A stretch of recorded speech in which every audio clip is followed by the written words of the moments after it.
રાજકોટ તાલુકા police સ્ટેશનમાં ફરિયાદી જયંતિભાઈ સરદારા દ્વારા એક ફરિયાદ દાખલ કરાવવામાં આવેલ હતી, જેમાં આરોપી તરીકે પીઆઈ સંજય પાદરિયા હતા. આમાં હાલમાં અપડેટ એવી છે કે સ્વતંત્ર સાહેદોના નિવેદન નોંધવામાં આવ્યા છે અને સીસીટીવી ફૂટેજની તપાસ કરવામાં આવી છે અને મેડિકલ સર્ટિફિકેટ કલેક્ટ કરવામાં આવ્યા છે અને તમામ પુરાવાઓને ધ્યાને લઈ જો બીએનએસની કલમ 109 હતી, જેમાં હત્યાનો પ્રયાસ હતો, આ કલમ ડ્રોપ કરવા માટે કોર્ટમાં રિપોર્ટ કરવામાં આવ્યો છે અને મેડિકલ સર્ટિફિકેટના આધારે બીએનએસની કલમ 117(2) ઉમેરા કરવા માટે રિપોર્ટ કરવામાં આવ્યો છે.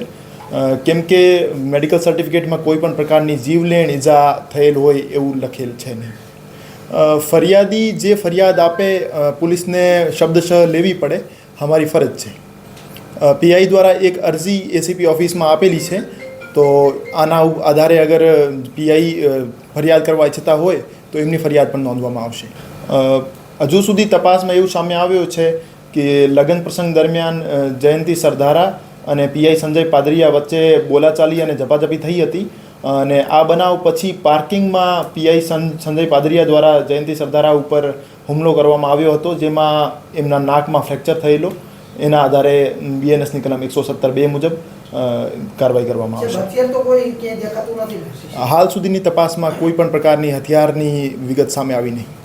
એમને કોઈ પણ પ્રકારની સર્વિસ રિવોલ્વર એમના ટ્રેનિંગ સેન્ટરથી ઇસ્યુ કરવામાં આવી નહીં, એવી અમારા તપાસમાં સામે આવ્યું છે. હોસ્પિટલના સીસીટીવી નહીં તપાસવામાં આવ્યા. આમાં જે મેરેજ ગાર્ડનના સીસીટીવી છે એ તપાસવામાં આવ્યા છે ઓર આ સીસીટીવીમાં કોઈ પણ પ્રકારનો હથિયાર એમના હાથમાં હોય એવું સામે આવતું નહીં.